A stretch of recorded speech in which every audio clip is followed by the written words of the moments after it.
ಈಗ ಫಯಾಜ್ ಕೊಲೆ ಮಾಡೋ ಮುಂಚೆ ಒಂದು 5-6 ದಿನದ ಕೆಳಗೆ ನಿಮ್ಮ ಮನೆ ಸುತ್ತಮುತ್ತನೇ ಓಡಾಡಿದ್ದಂತೆ, ಚಲನವಲನಗಳನ್ನ ಎಲ್ಲ ಅಬ್ಸರ್ವ್ ಮಾಡಿದ್ದಂತೆ, ನೇಹಾ ಎಲ್ಲಿ ಹೋಗ್ತಾಳ, ಹೇಗೆ ಹೋಗ್ತಾಳ, ಕಾಲೇಜ್ಗೆ ಎಷ್ಟೊತ್ತಿಗೆ ಬರ್ತಾರೆ ಎಲ್ಲ ಮಾಹಿತಿ ಪಡೆದಂತೆ ನೀವು ಒಂದು ಹೇಳ್ತಿದ್ರಿ.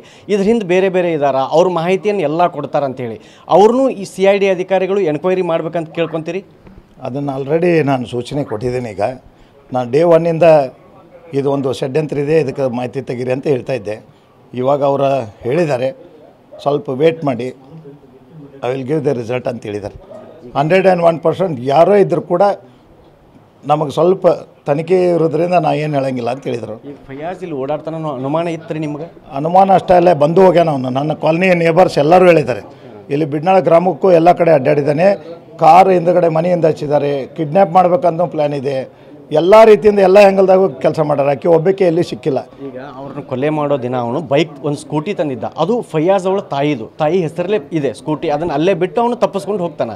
ಈಗ ನೀವು ಅವ್ರ ಅಕ್ಕ ತಾಯಿನೂ ವಿಚಾರಣೆ ಮಾಡಬೇಕು, ಅವ್ರದ್ದು ಪಾತ್ರ ಇದೆ ಅಂತ ಹೇಳ್ತಿದ್ರಿ.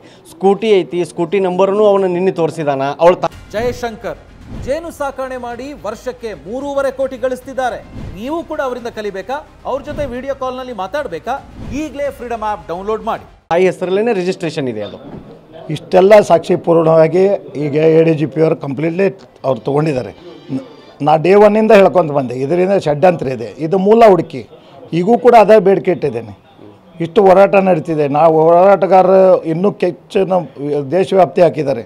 ನಾ ಸಂದೇಶ ಕೊಡ್ಬೇಕು, ನಾ ಈ ರೀತಿ ಪ್ರಕರಣದಲ್ಲಿ ನೀವು ಯಾಕೆ ಒಬ್ಬನ್ನೇ ಅರೆಸ್ಟ್ ಮಾಡಿ ಕೈ ಬಿಟ್ರಿ, ನೀವು ಯಾಕೋ ಸ್ವಲ್ಪ ಇದಾವೆ, ನಾ ಈಗ ತಾನೇ ತೊಗೊಂಡಿದ್ದೀವಿ, ನಾವು ಮಾಡ್ತಾಯಿದ್ದೀವಿ. ಈಗ ಇವತ್ತು ಮನೆಗೆ CM ಬರ್ತಾರೆ, ಅವ್ರ ಮುಂದೆ ಏನೆಲ್ಲ ಬೇಡಿಕೆಗಳು ನೀಡ್ತೀರಿ? ನಿಮ್ಮ ಹೋರಾಟ ಎಲ್ಲಿವರೆಗೂ ಇರುತ್ತೆ? ಇದು ಈಗ ತಾನೇ ಮುಖ್ಯಮಂತ್ರಿಗಳು ಸಂತಾಪ ಸೂಚನೆಗೆ ಮನೆಗೆ ಬರ್ತಾ ಇದ್ದಾರೆ ಅಂದರೆ ನಾವು ಅವರಿಗೆ ಸ್ವಾಗತ ಬಯಸಿದ ಫಸ್ಟು. ಅದರ ನಂತರ ಸ್ವಲ್ಪ ನಾವು ರೂಪುರೇಷೆ ಹಾಕ್ಕೊಂಡಿದ್ದೇವೆ. ಅವ್ರ ಮುಂದೆ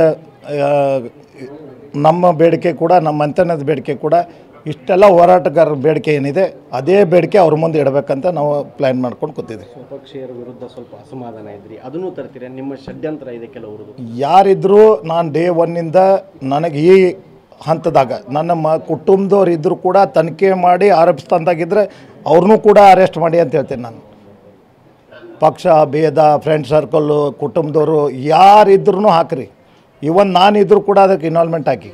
ಈಗ CID ಅಧಿಕಾರಿಗಳು ಬಂದು ಹೋದರು, ನಿಮ್ಗೆ ನ್ಯಾಯ ಸಿಗೋ ಭರವಸೆ ಇದೆಯಾ? ಆ ಮಾತನ್ನು ಈಗ ಸದ್ಯ ಹೇಳಿಬಿಟ್ರೆ ಅದಕ್ಕೆ ಎಲ್ಲೇ ಒಂದು ಕಡೆ ಡ್ಯಾಮೇಜ್ ಆಕೈತಿ. ಪಾಪ ಅವ್ರು ಮಾಡ್ತಾಯಿದ್ದಾರೆ, ಎಲ್ಲ ಕಡೆ ವಿಶ್ವಾಸ ಮಾಡಬೇಕು. ಒಂದು ನಡೀತಾ ಇದೆ, ಅವ್ರಿಗೆ ಫ್ರೀ ಹ್ಯಾಂಡ್ ಇದೆ.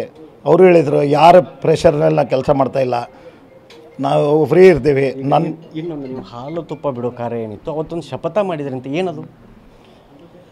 ಅದನ್ನು ಯಾರೇ ವಿಡಿಯೋ ಮಾಡ್ಕೊಂಡಿದ್ದಾರೆ, ಅನ್ನೋನ್ವಾಗಿ ಪರ್ಸನ್ ಅಲ್ಲಿ ಸಮಾಧಿಗೆ ಬಂದಿದ್ರು ಅವರು, ನಮಗೆ ಗೊತ್ತಿಲ್ಲ ಅವರು.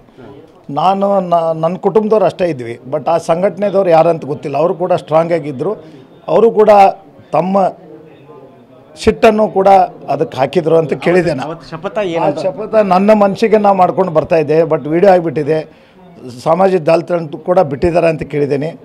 ಆ ಶಪಥ ನಾನು ನಿಮಗೂ ಕೂಡ ಹೇಳ್ತಾ ಇದ್ದೀನಿ. ನನಗೆ ಮಾಧ್ಯಮದವರು ಡೇ 1ಇಂದ ಇಲ್ಲಿ ತನಕ ನಿಂತಿದ್ದಾರೆ, ಸಂಘಟನೆದವ್ರು ನಿಂತಾರೆ, ಮಠಾಧಿಪತಿಗಳು ನಿಂತಾರೆ, ಎಲ್ಲ ಸಮಾಜ ಮುಖಂಡರು ನಿಂತಾರೆ. ಶಪಥ ತಂದೆ ಏನು ಮಾಡೋಕ್ಕೆ ಸಾಧ್ಯ? ತಂದೆ ಮಗಳಿಗೆ ನಾನು ನ್ಯಾಯ ಕೊಡಿಸೇತಿರ್ತೇನೆ ಅಂತ ಮಾತು ಕೊಟ್ಟಿದ್ದೀನಿ. ಅದರ ಜೊತೆಗೆ ನಿನ್ನ ಜೀವ ತೊಗೊಂಡವ್ರು ನಾ ಜೀವ ತೊಗೊಂಡತ್ತಿರ್ತೀನಿ, ನಾ ಪ್ರಾಣ ಕೊಟ್ಟಾದರೂ ನಿನ್ನ ನ್ಯಾಯ ಕೊಡಿಸ್ತೀನಿ ಅಂತ. ಇದಿಷ್ಟು ನಿರಂಜನ್ ಹಿರೇಮಠ ಅವರ ಮಾತು. ಕ್ಯಾಮ್ರಾ ಪರ್ಸನ್ ಶಿವಾಜ್ ಜೊತೆ ಶಿವಕುಮಾರ್, TV9 ಹುಬ್ಳಿ.